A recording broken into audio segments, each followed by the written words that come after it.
Hi friends, இன்னைக்கு சிறகடிக்காசை சீரியலில் dance class ஓப்பனிங்க ரொம்ப சிறப்பாக செஞ்சு முடிச்சுட்டாங்க நம்ம விஜயா.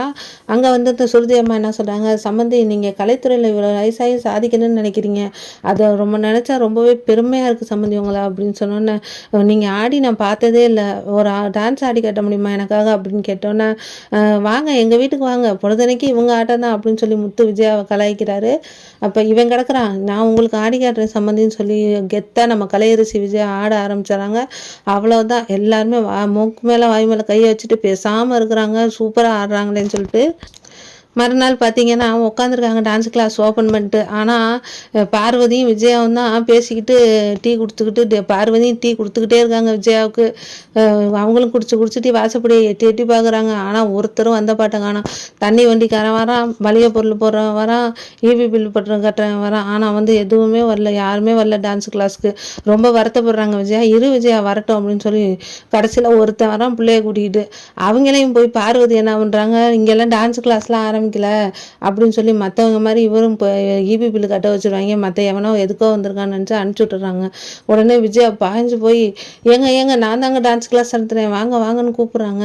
அட போங்கம்மா, ஆரம்பமே ரொம்ப தப்பாக இருக்குது அப்படின்னு சொல்லிட்டு போயிடுறாங்க. புலம்பல்வாதிகளாக இருக்கீங்க அப்படின்னு சொல்லிட்டு வீட்டில் விஜயா உம்முனே உட்காந்துருக்காங்க. அப்போ அண்ணாமலை வந்து கேட்குறாரு, என்ன விஜயா, நான் வெளியில் போனப்பையும் இப்படி தான் உட்காந்துருந்தேன், நீ நான் போயிட்டு வரும்போதும் இப்படி தான் உட்காந்துருக்கேன், என்ன பிரச்சனை உனக்கு அப்படின்னோன்னே, டான்ஸ் கிளாஸ் ஆரம்பித்தது தான் இவங்க மிச்சம், ஒரு காக்கா கூட வரலங்கன்னா, காக்காக்கு கூட நீ டான்ஸ் சொல்லித்தர அப்படின்னு சொல்லி அவரும் கிண்டல் பண்ணுறாரு.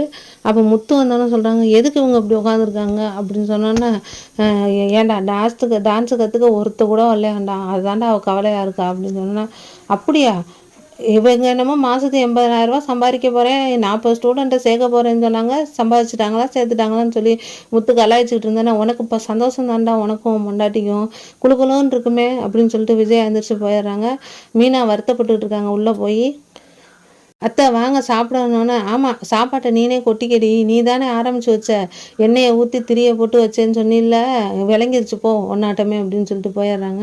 முத்து வா, அம்மா பேசுகிறதெல்லாம் சகஜம், நீ எடுத்துக்காத அப்படின்னு சொல்லிட்டு, நான் அதெல்லாம் பெருசாக நினைக்கலங்க, ஆனால் வேறு ஏதாவது பண்ணால் நம்ம செய்யலாம், ஏதாவது உதவி பண்ணலாம், இப்போ இதில் நான் என்னத்த சொல்கிறது, எனக்கு பரதங்கிறாங்க ஒன்றுமே புரியலைங்க அப்படின்னு சொன்னோன்னே, அப்போ நம்ம ஒரு வேலை பண்ணுவோம் அப்படின்னு சொல்லி முத்து சொல்லிக்கிட்டு இருக்காரு. மறுநாள் டான்ஸ் ஸ்கூலில் போய் உட்காந்துருக்காங்க. அப்போ மறுபடி பார்வதி டீ எடுத்துக்கிட்டு வராங்க, பெல்லும் அடிக்குது.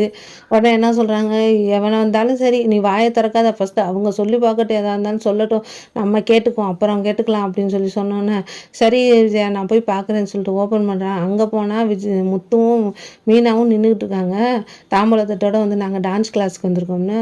அதை பார்த்தோன்னே விஜயா எப்படி இருப்பாங்க, ரொம்ப அப்படியே ஓவர் ஆக்ஷன் பண்ணி முழிச்சுக்கிட்டு நிற்கிறாங்க, அப்படியே முறைச்சி பார்த்துக்கிட்டு. அதோட இந்த எபிசோட் முடிஞ்சிருக்குங்க. வீடியோ பிடிச்சிருந்தா சப்ஸ்கிரைப் பண்ணுங்கள். தேங்க்யூ.